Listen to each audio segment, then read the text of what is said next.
કે આજના યુગમાં દરેક ક્લિક, દરેક કોલ અને દરેક મૂવમેન્ટ ડિજિટલ ફૂટપ્રિન્ટ છોડી જાય છે.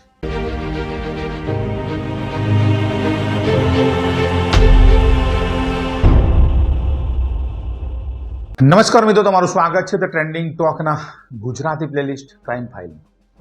મિત્રો, 8 ફેબ્રુઆરી 2026 અમદાવાદ ક્રાઇમ બ્રાન્ચની એક ટીમ રાજસ્થાનના જાલોર જિલ્લા તરફ દોડી રહી છે. તેમના હાથમાં છે એક એડ્રેસ, એક નામ અને એક આરોપ જે સાંભળીને કદાચ તમે ચોંકી જશો. એક એવી ગેંગ જે તમારા ઘરે આઈફોન મોકલવાને બદલે મોકલતી હતી પથ્થર. આ એક એવી છેતરપિંડી જ્યાં ડિલિવરી બોય જ હતો શંકાના ઘેરા. મિત્રો, આજની આ સ્ટોરીમાં આપણે જાણીશું કેવી રીતે એક ઇન્ટરસ્ટેટ ગેંગ એમેઝોન અને ફ્લિપકાર્ટ જેવી દિગ્ગજ કંપનીઓને ચૂનો લગાવે છે અને કેવી રીતે સેંકડો ગ્રાહકો બન્યા આ હાઈટેક છેતરપિંડીના શિકાર. મિત્રો, આ કહાની શરૂ થાય છે ત્યારે જ્યારે વડોદરાના એક ગ્રાહકે પોતાના 1.5 લાખના આઈફોન 17 પ્રો મેક્સનું પેકેજ ખોલ્યું. બોક્સ બરાબર હતું, સીલિંગ પરફેક્ટ હતી, વજન પણ સાચું હતું. પણ જ્યારે તેને બોક્સ ખોલ્યું તો અંદરથી નીકળ્યો એક ડમી ફોન, પ્લાસ્ટિકનો નકલી ફોન. આ એક અલગ કેસ નહોતો. આવા જ કેસો સુરત, અમદાવાદ અને રાજકોટમાંથી પણ આવવા લાગ્યા અને ધીરે ધીરે પૂરા ગુજરાતમાંથી લોકો ઓર્ડર કરતા હતા, આઈફોન મળતો ડમી. લોકો માંગતા હતા એપલ વોચ, મળતા પ્લાસ્ટિકના બેન્ડ્સ. કોઈ વખત બોક્સમાં મળતા પથ્થર તો કોઈ વખત મળતા બરફના ટુકડા. મિત્રો, ઈ કોમર્સ કંપનીઓ પણ ચોંકી ગઈ, કારણ કે તેમના સિસ્ટમમાં બધું જ બરાબર દેખાતું હતું.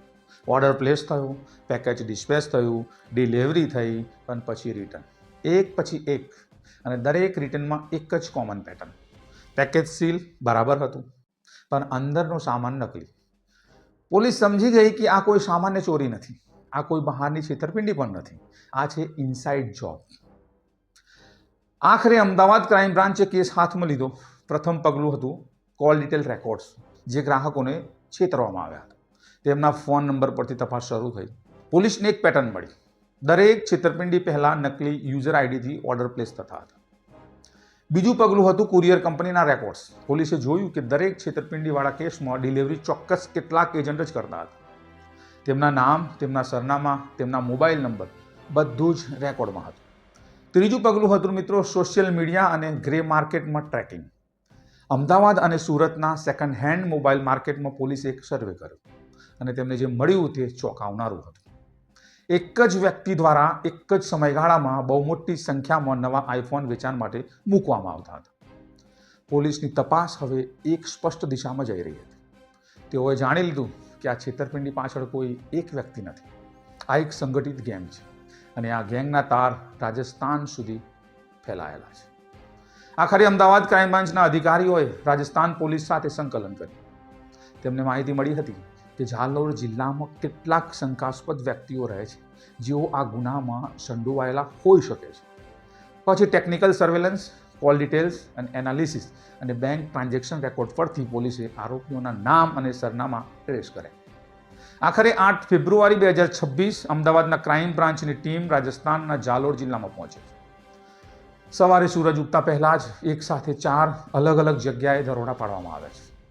એક નાના ગામમાં પોલીસ ઘેરાબંધી નાખે છે અને અંદર છે રામલાલ ગેહલોત, ઉંમર 27 વર્ષ માત્ર. એક સામાન્ય દેખાતો યુવાન, પણ તેના મગજમાં ચાલતી હતી એક અતન યોજના. મિત્રો, રામલાલની સાથે પકડાયા તેના 4 સાથીઓ: મનોજ કુમાર માલી 30 વર્ષ, ભરત કુમાર સુંદેશા 25 વર્ષ, વિશાલ પંચાલ 29 વર્ષ અને સુરતનો વિશાલ બાવરી. પોલીસે તેમના ઘરોમાંથી જે બરામદ કર્યું તે જોઈને અધિકારીઓ પણ આશ્ચર્યચકિત થઈ ગયા. 8 અસલી mobile phone, 25 dummy call, 3 dummy earbuds, 12 dummy gaming processor, તદુપરાંત એક કેમેરા લેન્સ અને એક ઇલેક્ટ્રિક હેર ડ્રાયર પણ બરામદ થયું. પણ મિત્રો, સૌથી વધુ ચોંકાવનારું હતું 3 glue remover bottle, 14 plastic syringe અને 2 સ્ટીલ ટૂલ્સ. આ કોઈ સામાન્ય ચોરનું કામ નહોતું મિત્રો, અને આ કોઈ સામાન્ય ચોરોના સાધન પણ નહોતા. આ હતું પ્રોફેશનલ રિપેકેજિંગ કિટ. આ એવી કીટ જેનાથી કોઈ પણ સીલ થયેલું પેકેજ એવી રીતે ખોલી શકાય અને ફરીથી સીલ કરી શકાય કે કોઈને શંકા પણ ના જાય, કંપનીને પણ નહીં ને ગ્રાહકને પણ. આખરે જપ્ત કરવામાં આવેલા કુલ માલનું મૂલ્ય 20.52 લાખ રૂપિયાનું વધાયું. આ રકમ માત્ર જપ્ત કરવામાં આવેલી વસ્તુઓની છે. વાસ્તવમાં ગેંગે કેટલી છેતરપિંડી કરી હશે તે હજુ ગણતરીમાં નથી. પોલીસની પૂછપરછમાં રામલાલે બધું જ કબૂલ કર્યું. તેને જણાવ્યું કે તેમની આ ગેંગ કેવી રીતે કામ કરતી. મિત્રો, સૌ પ્રથમ ગેંગના સભ્યો પોતે જ કુરિયર કંપનીઓમાં ડિલિવરી બોય બનીને જોડાતા, નકલી દસ્તાવેજો સાથે, નકલી ઓળખપત્ર સાથે. અને મિત્રો, કંપનીઓ ઝડપથી હાયરિંગ કરતી હોવાથી અને ડિલિવરી એજન્ટોની ભારે અછત હોવાથી બેકગ્રાઉન્ડ વેરિફિકેશન ઘણીવાર સપાટી સ્તરનું ચેક થતું નહોતું. આધાર કાર્ડ, પાન કાર્ડની નકલ જમા કરાવી દેવામાં આવતી અને કામ થઈ જતું. અને આ રીતે ગેંગના લોકો સીધા સપ્લાય ચેનમાં પ્રવેશ કરી ગયા. એકવાર સિસ્ટમમાં પ્રવેશ મેળવ્યા પછી તેઓએ પોતાના અસલ એજન્ડા પર કામ શરૂ કર્યું. હવે તેઓ બનાવતા હતા નકલી યુઝર આઈડી, બનાવતા નકલી ઈમેલ અને મોંઘા ગેજેટ્સ ઓર્ડર કરતા. iPhone 17 Pro Max, iPhone 16 Pro, Apple Watch Ultra અને gaming processor, high and earbuds અને સરનામું તેમના પોતાના સાથીઓના ઘરે અથવા તો એવા સરનામા જ્યાં તેઓ સરળતાથી પહોંચી શકે. ક્યારેક તો મિત્રો તેઓ ખાલી પડેલા મકાનો કે ગેસ્ટ હાઉસના સરનામા પણ આપતા હતા. અને હવે આવતો હતો સૌથી મહત્વનો ભાગ. જ્યારે પાર્સલ ડિસ્પેચ થાય અને તે ડિલિવરી એજન્ટ પાસે પહોંચે ત્યારે ગેંગનો જે સભ્ય કુરિયર કંપનીમાં કામ કરતો હોય તે પાર્સલને અટકાવી લે.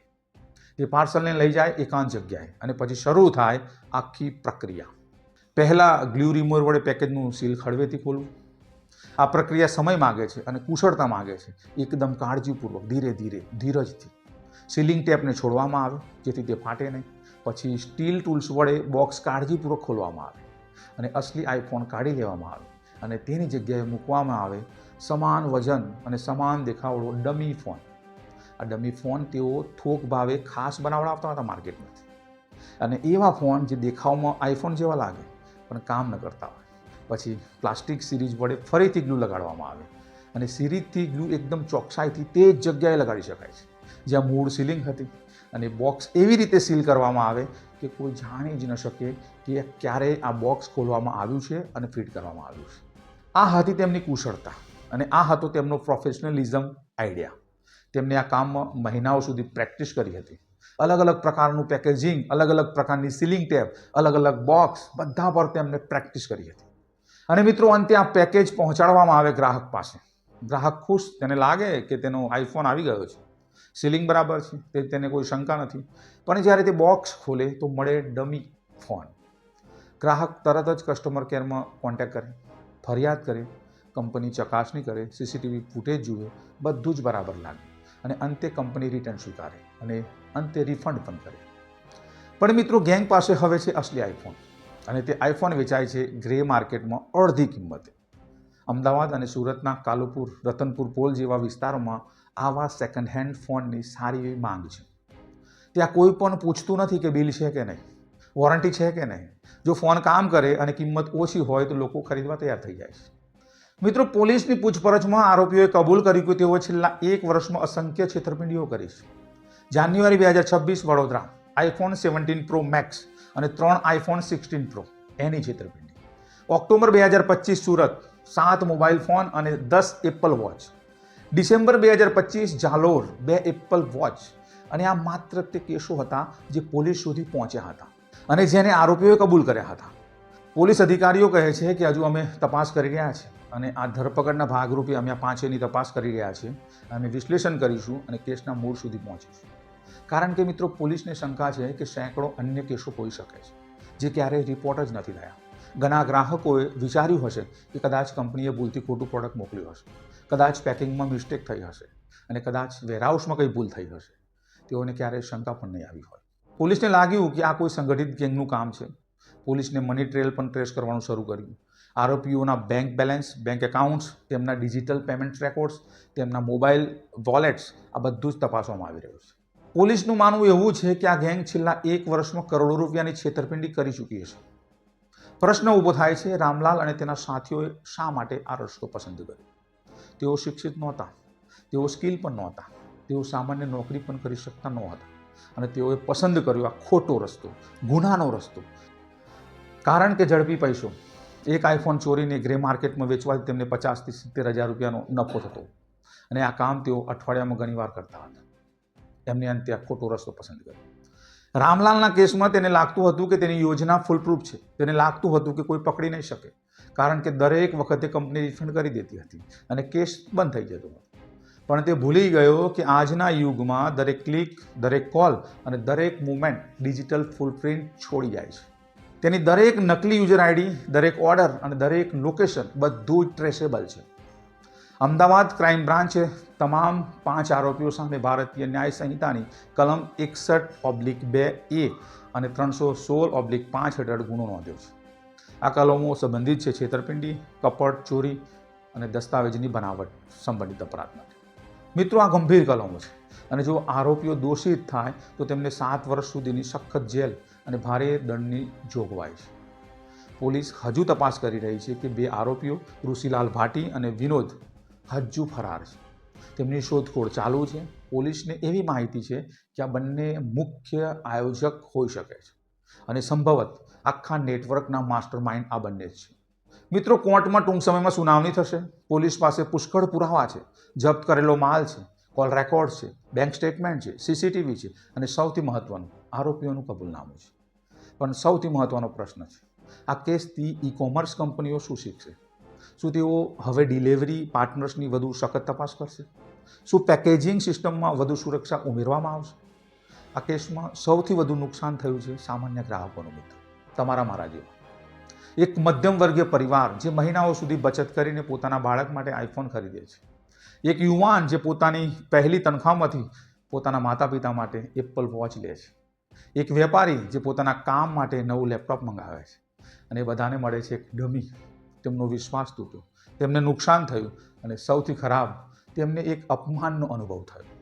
કેટલાક ગ્રાહકોએ તો કંપનીઓ સામે જ ફરિયાદ કરી, કારણ કે તેઓ માનતા હતા કે કંપનીએ જ ખોટું પ્રોડક્ટ મોકલ્યું છે. પણ હકીકત એ હતી કે કંપનીઓ પણ આ છેતરપિંડીનો શિકાર બની હતી. આજે રામલાલ અને તેના સાથીઓ જેલમાં છે. 20.52 લાખનો માલ પોલીસે જપ્ત કર્યો છે અને આ કેસ બની ગઈ છે સાયબર યુગની એક ચેતવણી. આ કેસ આપણને શું શીખવે છે મિત્રો? પહેલું, કે ટેકનોલોજી જેટલી શક્તિશાળી હોય તેટલી જ તે ગુનેગારોના હાથમાં ખતરનાક બની જાય છે. બીજું, ઈ કોમર્સ કંપનીઓએ ડિલિવરી પાર્ટનર્સની સખત તપાસ કરવી જરૂરી છે. બેકગ્રાઉન્ડ અને વેરિફિકેશન માત્ર દસ્તાવેજ તપાસવું નહીં, પણ પોલીસ વેરિફિકેશન અને ક્રિમિનલ રેકોર્ડ પણ ચેક કરવાનું હોવું જોઈએ. અને ત્રીજું મિત્રો, ગ્રાહક તરીકે આપણે હંમેશા સાવચેત રહેવું જોઈએ. પેકેજ મળે ત્યારે વિડીયો રેકોર્ડિંગ કરો, સીલિંગ તપાસો, વજન ચેક કરો, શંકા લાગે તો તરત રિપોર્ટ કરો અને ડિલિવરી બોય સામે જ બોક્સ ખોલીને ચેક કરો. અને સૌથી મહત્વનું, આ કેસ આપણને યાદ અપાવે છે કે વિશ્વાસ બનાવવામાં વર્ષો લાગે છે, પણ તોડવામાં માત્ર એક ક્ષણ. રામલાલ અને તેના સાથીઓ માત્ર ફોન જ નહીં ચોર્યા, તેઓએ ચોર્યો એક સંપૂર્ણ સિસ્ટમ પ્રત્યેનો વિશ્વાસ. આજે હજારો લોકો ઓનલાઈન શોપિંગ કરતા પહેલા 2 વાર વિચારે છે. ડિલિવરી બોયને જોતા જ શંકાની નજરે જોવે છે. પેકેજ મેળવતા જ તપાસમાં લાગી જાય છે.